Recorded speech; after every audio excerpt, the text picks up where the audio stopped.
Saludos mentes curiosas y bienvenidas a un nuevo video. El día de hoy vamos a aprender un poco sobre arte y lo digo porque nosotros también aprendemos cantidades haciendo estos videos para ustedes. Hola a todos, espero que les guste el arte. En este episodio los invitamos a conocer uno de los museos más importantes de Ciudad de México, el Palacio de Bellas Artes. Comencemos. Llegamos a la estación de Bellas Artes. Esta estación sí es subterránea, aunque no todas lo son, entonces tengan eso en cuenta. Vamos saliendo aquí de la estación.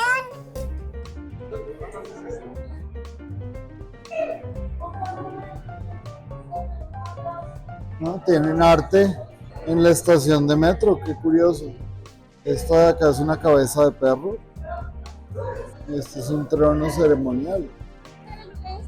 Entonces aquí es donde llegamos. ¡Felices!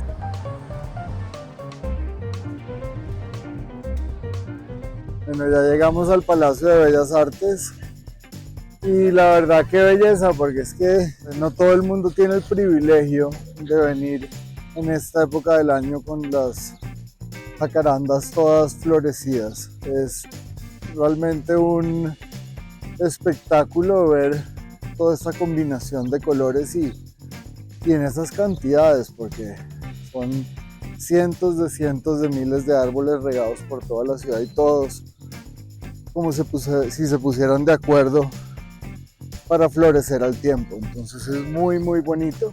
Situado en el corazón de la Ciudad de México, el Palacio de Bellas Artes es un majestuoso edificio que no solo es un símbolo cultural, sino también una joya arquitectónica. Con 53 metros de altura, su cúpula dorada es uno de los puntos más representativos de la estructura, que cuenta con una variedad de usos, entre ellos ópera, danza, teatro y librería, entre otros. Un edificio dedicado al arte en todas sus expresiones. Su exterior está hecho de mármol blanco de Carrara que destaca sus detalles, relieves y esculturas.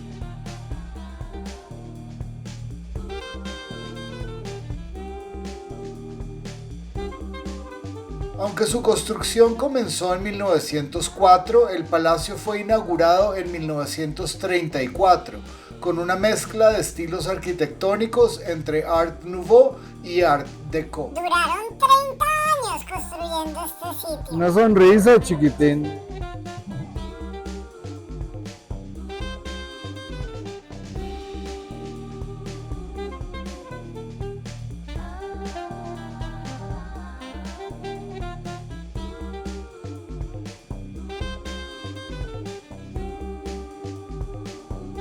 Una pantalla interactiva aquí donde la gente puede ir y ver toda esta información detallada del museo. Espicho por aquí, espicho por aquí.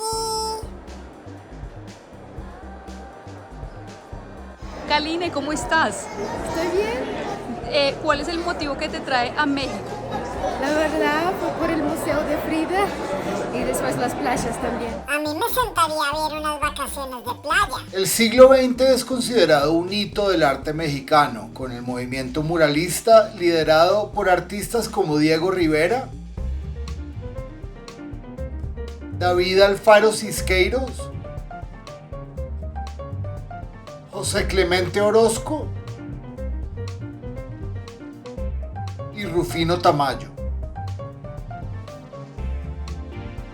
Sus murales, cargados de mensaje social y político, además de su belleza, narran la historia, la identidad y la diversidad de México. Esta obra de Diego Rivera se llama El hombre controlador del universo y es la segunda versión del mural, ya que la primera fue hecha para el Rockefeller Center en Nueva York, pero la imagen de Lenin en su momento fue entendida como una apología al comunismo y por lo tanto fue destruida.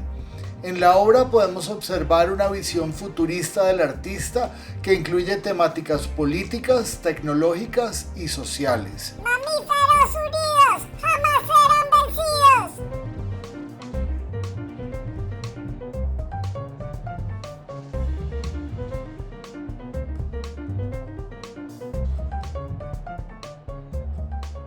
En 1987 la UNESCO declaró al Palacio de Bellas Artes como Patrimonio Cultural de la Humanidad, reconociendo su valor histórico y artístico.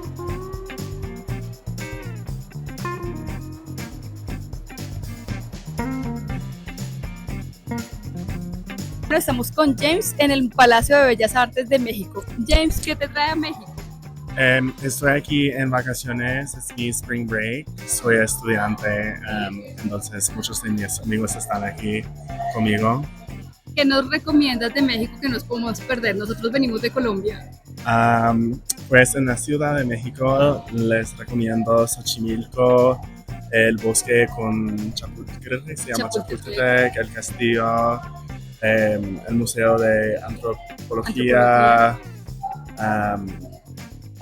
Más Teotihuacán. Hablas muy bien español. Gracias.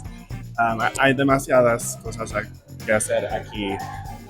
Es imposible hacer todo. Esta obra de David Alfaro Cisqueiros es parte de una serie llamada Nueva Democracia y fue pintada en 1944 para conmemorar la victoria de los aliados en la Segunda Guerra Mundial a través de imágenes de cuerpos mutilados y una técnica poliangular con el uso de piroxilina. Es muy curioso, por ejemplo, si ustedes se fijan acá, mira, está pintado en el mural. Hay parte de que eso es un cuadro, pero llega a la parte de arriba y es parte del cuadro, está pintado en la viga del edificio mismo. Entonces es... Hay que culturizarse. Este mural también de Cisqueiros fue pintado en 1950 con el título Tormento de Cuauhtémoc. Es una obra realizada específicamente para el museo y representa las brutales torturas de los conquistadores a los indígenas, en este caso Cuauhtémoc, con el fin de encontrar su oro escondido. Sus expresiones y colores transmiten con fuerza el dolor y la opresión a la que fueron sujetos los pueblos indígenas. Esta obra de José Clemente Orozco se titula Catarsis y fue pintada en 1934 como una crítica a la guerra y una protesta social a la desigualdad. Muestra un paisaje apocalíptico con armas y 3 prostitutas que simbolizan la decadencia moral.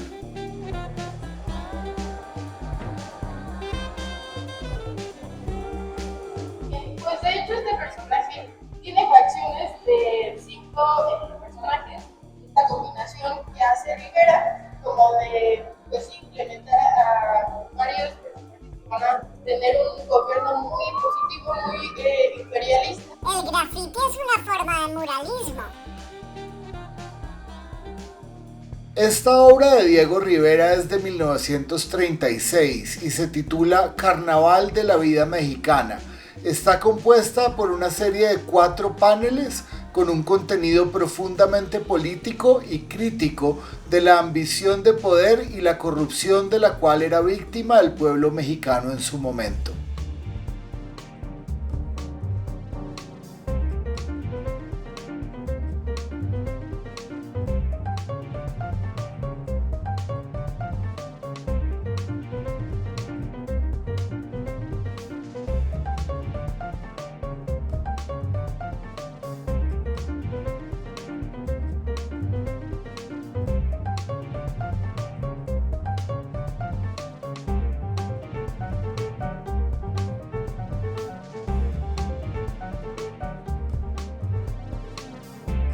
Martín, ¿vas cómodo ahí? Esta obra de Rufino Tamayo se titula México de hoy y fue pintada en 1953, inspirada con los colores de la bandera nacional y mostrando el mestizaje como una estructura para un nuevo México. El telón del escenario principal está hecho de cristal y fue elaborado por la casa Tiffany de Nueva York para representar el Valle Mexicano con sus volcanes. A la altura de toda ocasión. Estamos en el Palacio de Bellas Artes y nos encontramos aquí una pareja muy simpática. ¿Ustedes cómo se llaman? Maya. Te llamas Maya. ¿Y tú? Luis. Luis, ¿ustedes son de acá del DF? ¿Y este es un plan habitual para ustedes? ¿Cada cuánto tienen la oportunidad de venir acá? Es difícil porque pues, la escuela y todo eso, entonces es difícil salir a pasear. ¿Y ustedes son novios? ¿Vienen acá de novios o son amigos? ¿O todavía no se sabe? Estamos viendo, a ver, lo estoy poniendo en evidencia. Bueno, no, es que es un buen sitio para venir a hacer una conexión. No, pues sí, venimos de cita. Vienen de cita, bueno, los felicito, ojalá que esto prospere en una relación muy bonita. ¿Y qué es lo que más les llama la atención a ustedes acá del Palacio de Bellas Artes? Es muy grande y las obras son muy bonitas y me gusta que siempre están cambiando como, aparte de, bueno, las de planta, o sea, siempre están como cambiando Las exhibiciones. Ajá. Sí, que son las que están en las esquinas, son las que van cambiando con el tiempo, entonces justamente terminamos de ver las que están en las 4 esquinas y son muy, no sé, están muy bonitas, nos gustaron mucho las Muy fotografías. bonitas, sí, la verdad es que es muy impresionante lo que tienen acá y ustedes siendo del DF, o sea, viviendo aquí en la ciudad, ¿cuántas veces, digamos, qué pena la pregunta más o menos, cuántas veces en tu vida has venido al La verdad, he venido como 3 veces. 3 veces, ¿y tú? Yo sí vení un poquito más, yo creo que unas 6 veces, 7 veces. Amorcito lindo, cosita hermosa. El palacio ha servido solemnemente a través de su historia como recinto fúnebre para grandes personajes de la humanidad como Frida Kahlo, Cantinflas y Gabriel García Márquez, entre muchos otros. No tenemos tiempo para verlo todo, es muy grande, vinimos a verlo, lo más importante, queremos aprovechar y alcanzar a hacer otros planes, pero para los que quieren venir acá, para los que quieren venir y quedarse acá todo el día, es plan para todo el día, hay salas por todos lados, hay salas de diferentes artistas mexicanos, hay tours guiados, hay de todo, o sea que muy recomendado, pueden venir acá, pasarla delicioso, culturizarse en Ciudad de México, donde no solamente es lindo el arte, sino el edificio es una belleza. Aunque Frida Kahlo es una de las artistas más emblemáticas de México, ella tiene su propio museo. Pero como el tiempo se agota, no vamos a alcanzar a verlo en este episodio. Sus obras son famosas por la exploración de la identidad de género, clase y raza en la sociedad mexicana. No se pierdan este episodio la próxima semana. Adiós todos, hasta la próxima. Si llegaron hasta el final del video, muchas gracias. No se olviden de dejarnos un like, suscribirse al canal, dejar sus comentarios y compartirlo con otras mentes curiosas. Hasta la próxima semana, manténganse curiosas.